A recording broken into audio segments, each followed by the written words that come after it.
நிகிதா வணக்கம். விஜயின் தலைமையில் செயல்பட்டு வரக்கூடிய தமிழக வெற்றிக் கழகம் கட்சி 2ஆம் ஆண்டு தற்போது நடைபெற்று வரக்கூடிய நிலையில் கட்சியினுடைய உள்கட்டமைப்பு பணிகள் அதே போன்று பொறுப்பாளர் நியமனம் என்பது மிக தீவிரமாக நடைபெற்று வருகிறது.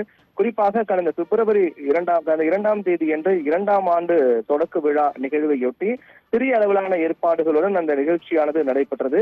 அதைத் தொடர்ந்து குறிப்பாக அந்த 2ஆம் ஆண்டு தொடக்க நிகழ்ச்சியில் அவருடைய கொள்கை தலைவர்கள், தமிழக வெற்றிக் கழகத்தினுடைய கொள்கை தலைவர்களுடைய உருவ சிலை திறப்பு விழா நடைபெற்றது.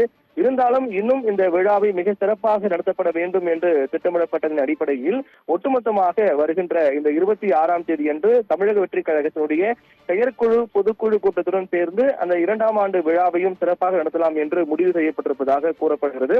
அதன் அடிப்படையிலான அதுக்கான பணிகள் எல்லாம் மேற்கொள்ளப்பட்டு வருவதாகவும் தெரிவிக்கப்பட்டிருக்கின்றது. குறிப்பாக இந்த ஒவ்வொரு தமிழக அரசியல் கட்சி பொறுத்தவரையில் தேர்தல் ஆணையத்துடைய விதிப்படி ஒரு ஆண்டுக்கு ஒரு முறை 2 செயற்குழு மற்றும் ஒரு பொதுக்குழு நடத்தப்பட வேண்டும் என்ற விதி இருக்கக்கூடிய நிலையில் அதனையொட்டி கடந்த ஆண்டு செயற்குழு மட்டுமே நடைபெற்றது.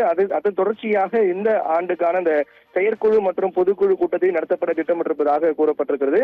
இதில் தொடர்ச்சியாக தமிழக வெற்றிக் கழகத்தினை பொறுத்தவரையில் பல்வேறு மாவட்ட செயலர்கள் நியமனம் மிக தீவிரமாக நடைபெற்று வருவது. குறிப்பாக 120 மாவட்ட செயலர்கள் நியமிக்கப்பட்டு அதற்காக பணிகள் எல்லாம் வேகம் எடுக்க விஜயினுடைய தலைமையிலான அந்த கட்சி செயல்பட்டு வரக்கூடிய நிலையில் தற்போது வரையில் கிட்டத்தட்ட 95 மாவட்ட செயலர்கள் நியமிக்கப்பட்டிருப்பதாகவும் மீதம் இருக்கக்கூடிய மாவட்ட செயலர் நியமனம் தொடர்பான பணிகள் மிக தீவிரமாக நடைபெற்று வருவதாகவும் கூறப்படுகிறது. மேலும் கட்சியினுடைய அனைத்து பொறுப்புகள் மற்றும் உள்கட்டமைப்புகள் இன்னும் வலுவாக்கப்பட்டு ஒட்டுமொத்தமாக சேர்த்து இந்த ஆண்டு, அதாவது வருகின்ற 26ஆம் தேதி அதற்கான விழாவாக கொண்டாட திட்டமிட்டிருப்பதாக கூறப்படுகிறது.